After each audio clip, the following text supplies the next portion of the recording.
Okay, when it comes to the computer, because we all use the computer a lot, I want to show you some of my best, what I consider the best computer stretches, and I'll tell you why they are the best, or why at least I consider them the best.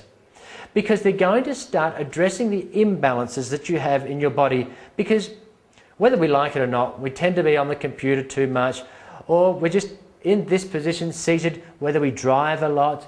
But obviously we don't want to have our neck in forward head posture, so we'll keep it in a reasonably good position, but we still have to do things in front of us at the computer even if we are in good position. Now, what happens if you've been having this poor posture for such a long time is that your chest gets too tight. So these chest muscles get too short and weak.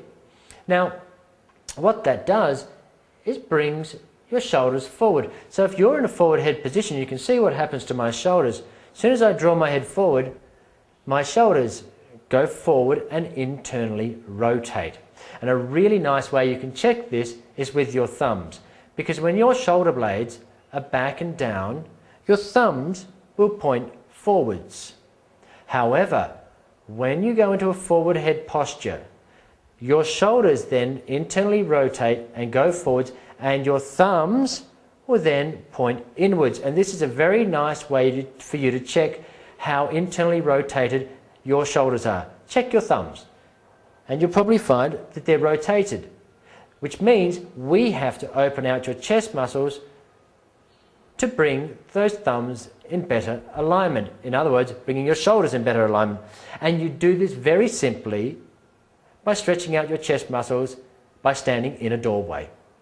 So what you do, you put your arms up into a doorway and you just bring your body forwards into that doorway. And what you're wanting is a stretch through your chest muscles, not pinching in the back. So if you're getting pinching at the back of your arm and your shoulder, you may want to play with the level of your arms on that doorway. If that's still not working, what you can do is just grab one arm on the doorway, hand about shoulder height, and turn your body away from your arm.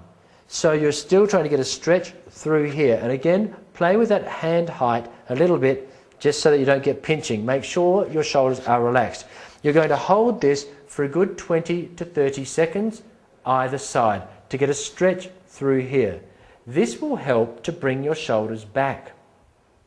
Now, one of the big problems with this happening is that your shoulder blades then start to lift up and round around your back. So these muscles get too short and weak, and the muscles between your shoulder blades, they get too long and weak as well. So we need to get our shoulder blades not doing this anymore. We need to stop them rounding, coming back and down. That feeling of your shoulder blades going back and down. And we do this in a very simple exercise. Palms up, put your elbows against your ribs, stand tall, bring your palms together like this, or your hands together.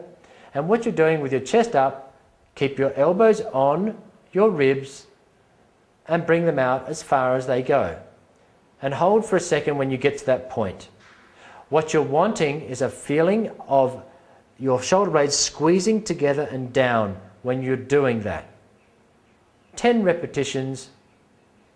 When you come out, squeeze the shoulder blades together.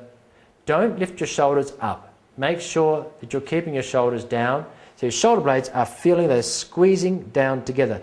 That's going to then strengthen those muscles between your shoulder blades.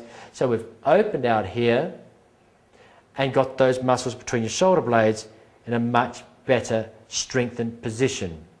Because if you do not, you are in a high risk category for getting rotator cuff impingements and tears, because for the simple reason, when you're like this, when you try to lift your arm, you can't take it any further than that. When you bring your shoulders internally rotated, when you try to lift up, they don't, because there is a bone-on-bone collision here.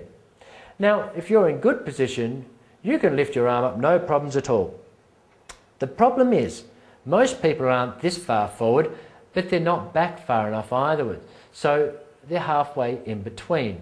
What happens is, you're lifting your arm up all day, cleaning your teeth, brushing your hair, scratching your head, getting glasses out of the cabinets, And unbeknownst to you, you're mashing those tendons each and every time. Not enough to cause you pain each and every time, but after a while they will degenerate, and then suddenly, kind of out of the blue, you have a rotator cuff problem.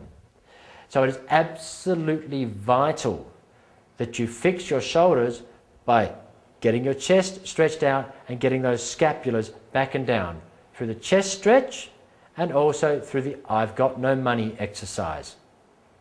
That then fixes the imbalances in your upper body.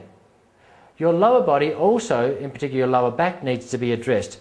Because we sit all day, the majority of us, either driving or at computers, our hip flexors, they get too tight because we're sitting all the time. So what we need to do, and this will help your lower backs enormously, is start stretching out our hip flexors. And that is done by doing the lunge stretch. Now, the first thing you need to do is put your front foot forwards. Now, don't allow your leg to go too far forwards. You want your shin to be vertical. Then you take a step backwards and keep your hips in alignment. Make sure your back foot does not turn outwards. It should be facing forward.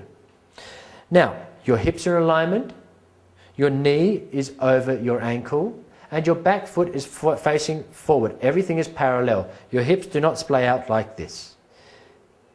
Bring it in line. The next thing you need to do is just pelvic tilt. So you want to try and tuck your tailbone underneath you. When you do that, you should get a feeling of stretch through the front of your back hip, through the front of this thigh. You're going to do that 20 to 30 seconds. This will then counteract that sitting by starting to extend that hip. You would do this both sides. Foot forward, take a step backwards, knee is over your ankle, hips are in alignment. One of the big problems people do with this is they arch their lower back. No, you tip that pelvis as if you're lifting your belt up, using your abdominals to get a stretch through the front of your back leg, through that thigh. That will again address those problems that you have with your lower back from excessive sitting. And they are the three, what I find most important stretches and exercises that you need to do from chronic sitting that we have these days.